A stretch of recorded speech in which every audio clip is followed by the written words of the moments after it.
الرغيفه المكنسيه بالعقده ديال اللوز مع اسرار النجاح ديالها. كتجي مقرمشه وكتجي بنينه، كتجي يا سلام رائعه روعه منها. شوفوا معايا تسمعوا التقرميشه كي كتكون. شوفوا معايا الرغيفه ديالنا كتجي كلها محلوله من الداخل، والعقده ديال اللوز ما كتخرجش لينا فيها ما حتى شي حاجه، كتجي ولا اروع، كتجي بنينه بزاف وكتجي ناجحه. السلام عليكم ورحمه الله تعالى وبركاته. نتمنى تكونوا على خير ان شاء الله. اليوم باذن الله غادي نوجدوا محشوقه الجماهير الرغيفه المكنسيه بالعقده ديال اللوز التي لا يخلو منها اي بيت مغربي بمناسبه العيد الصغير. الله يجعله عيد مبارك سعيد علينا وعليكم وعلى جميع الامه الاسلاميه يا رب. غادي نوريكم كيفاش كيجيونا مخرجتين وزوينين، وغادي نجيب لكم جميع الاسرار باش ما كتخرجش لينا القرمشه ديالهم. ولكن قبل لابد ما نصليو على النبي، اللهم صل وسلم وبارك على نبينا محمد وعلى اله وصحبه اجمعين. عندنا على بركه الله 500 غرام ديال الدقيق الابيض، تكون نوعيه جيده. عندنا خماره نتاع الحلوى ما يعادل 7 غرام. عندنا معلقه كبيره مملوءه جيدا من الزبده، تكون من اصل حيواني نوعيه ممتازه. بيضه كامله اللي كنجبدوها من قبل من الثلاجه. عندي واحد شويه نتاع الملون، ضروري كنديروا شويه من الملون. وعندي هنايا نص كاس نتاع ماء الزهر، وعندي نص كاس نتاع الماء غليه اللي درت فيه الزعفران شعره. عندي هذا الكاس كيعادل ليا نصف ديال الكاس ديال العنبه. ضروري كنديروا الماء غليان، كنخويو عليه الزعفران، كنخويو على الزعفران عفوا، وكنخليوه حتى كيطلق وكيبرد مزيان، لان الرغيفه ما كتبغيش الماء دافي، كتبغي الماء بارد. معلقه كبيره نتاع الخل، وعندي واحد شويه ديال المزز، واحد 4 كاس الا خصني، ما خصنيش ما غاديش نضيف. عندي ساشيه ديال السكر فانيليا، وعندنا قريصه ديال الملحه، ضروري الملحه لتعديل الذوق. غادي نبداو دابا على بركه الله. غنضيفوا النواشف، غنضيف داك الخميره ديال الحلوى، الساشيه ديال الفاني، غنضيفوا الملح، وغادي نضيف شويه ديال هاد الملون. علاش كنضيف هاد الملون؟ انا هاد الملون راكم كتشوفوا معايا ما كنطيبش به مره، ما كاينش عندي في المنزل ديالي قطعه سنين طويله، ولكن ضروري خصنا نضيفوه في العجينه باش كيعطينا اللون وكتقلى لنا الرغيفه وما كتبقاش كتبقى خضره لنا هكاك وكتبقى تشرب لنا الزيت وكتولي ما زويناش. وغادي نضيفوا بيضه كامله اللي جبدناها من قبل من الثلاجه. غادي نضيف معلقه كبيره نتاع الخل الابيض، كيمكن لكم تضيفوا الخل العادي الكحل اللي توفر كنضيفوه. وغادي نضيف الزبده، ضروري الزبده كتكون عندنا لينه كي شفتوا معايا، الا كانت قاصحه فهي كتعذبكم. وغادي نضيف زعفران الشعره اللي خويت عليه المغليان حتى برد ليا مزيان حتى كيبرد. انا دابا غادي داك نص كاس نتاع ماء الزهر هو اللي غادي نبقى نشلل به هذاك الزعفران. شوفوا معايا كيفاش هو زعفران كيبقى لاصق لنا في الكاس.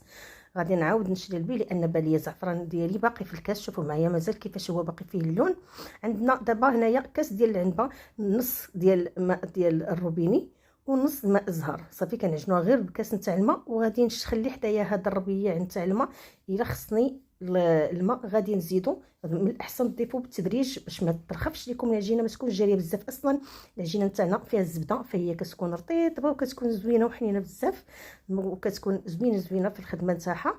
غادي نجمعوا العجين ديالنا. انا جمعت بقات لي شويه ديال الماء، غادي نضيف غير شويه ديال الماء. نتوما شفتوا كنضيفوا تقريبا قياس واحد 2 معالق كبار نتاع الماء. ضفت الاولى وغادي نزيد الثانيه وحنا كنخلطوا صافي. غادي تجمع لينا العجين ديالنا.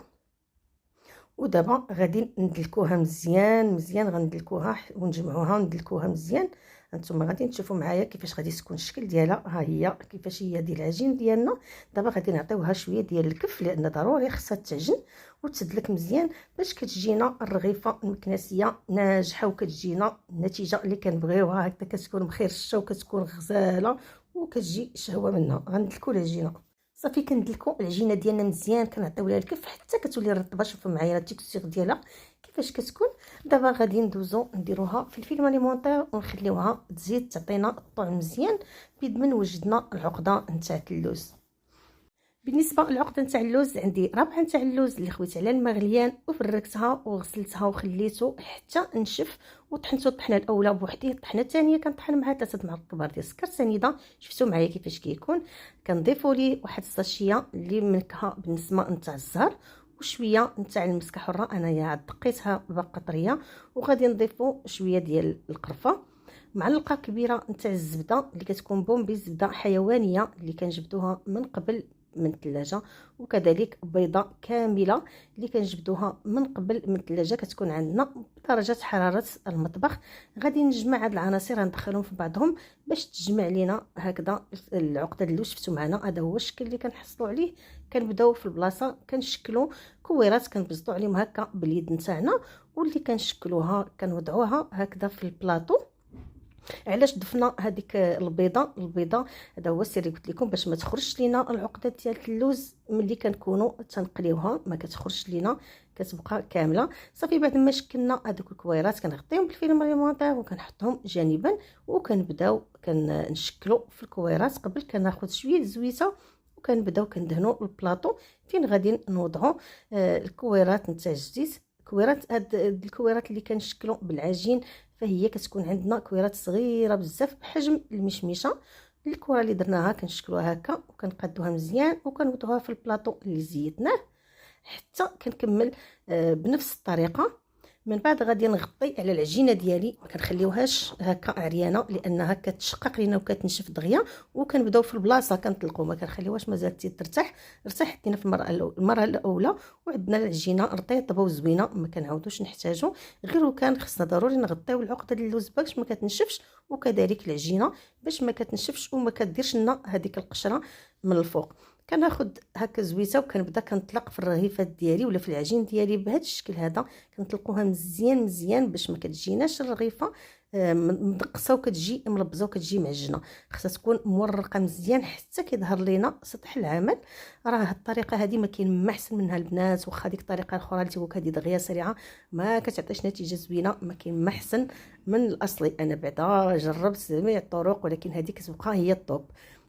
بعد ما ورقنا العجين مزيان كناخذوا ديك العقده ديال اللوز، عاود بزطت عليها شويه باليد ديالي باش ما كتجيش مبزطه، وكنجمعوا هكذا العجين بجوج على الطرفات وكندور هكذا العجينه وكنعاود نقلبها هكا وكنحطها هكا بهذه الطريقه هذه باش كنضمنوا ان الورقه غادي ديال الورقه غتجينا مزيانه ديال الرغيفه، وكذلك العقده ديال اللوز فهي غادا تكون عندنا متساويه في الطبقتين بجوج، لا اللي من الاعلى ولا اللي من الاسفل، وما غادياش تخرج لينا العقده بتاتا. غير طبقوا معايا هاد النصائح البنات وان شاء الله غتكون عندكم انجح واروع رغيفه مكنسيه اصليه، غتجي فنه وبنينه ومخرشه بزاف. انا ما درتش فيها هذيك المنسمات ديال النافع وحبه حلاوه، خليتها الرغيفه المكنسيه الاصيله اللي باللوز. واللي بغى يضيف هذوك المنسمات النافع حبه حلاوه فيمكن لهم يضيفهم، انا خليتها هكا طبيعيه تجيني فيها النسمه نتاع اللوز بركه. وهذاك الساشيه ديال الزهر كتجي غزاله ديال الرغيفه المكنسيه الاصيله. غادي نورق العجين ديالي مزيان وغادي نوضع فيها العقده اللوز، كنعاودو نضغطوا عليها شي شويه، كنجمعوا الطرف الاول على الطرف الثاني وكنطويو هكذا الجناب وكنقلبوها وكنوضعوا الجناب الثاني هكا بهذه الطريقه. كنضمنوا ان الحشوه ما كتخرجش وكنغطيو العجينه باش ما كتنشف. بعد ما شكلنا الرغيف ديالنا، عندي حمام الزيت اللي غنقليو فيه الرغيفه ديالنا، درتو فوق البوطه يسخن. عندي هنايا العسل اللي غنضيف معاه ماء الزهر، شفتوا معايا العسل ما شاء الله كيف عاقد وخاتر، غنديرو فيها مع الزهر وغنديروه فوق البوطه باش تطلق لينا شويه ويطرخها باش تشربوا لينا الرغيفه.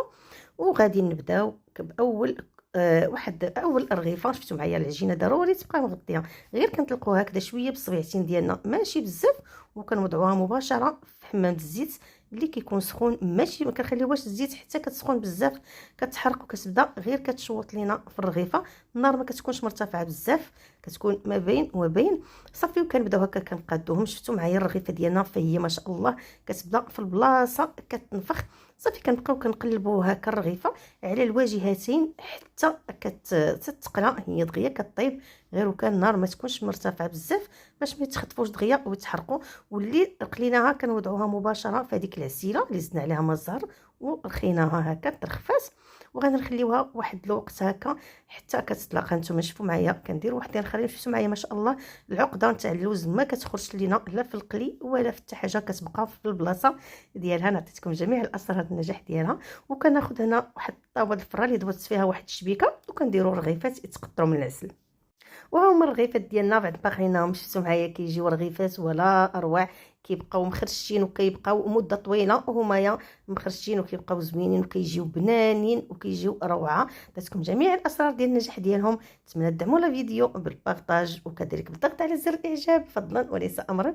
ومره اخرى عيدكم مبارك سعيد، وسعيدوا تعاودوا بالصحه والسلامه يا ربي. الله يجعله فاتحه خير على جميع الامه الاسلاميه، وتقبل الله منا ومنكم صالح الاعمال. والسلام عليكم ورحمه الله تعالى وبركاته. نتلاقاو في وصفه قادمه باذن الله.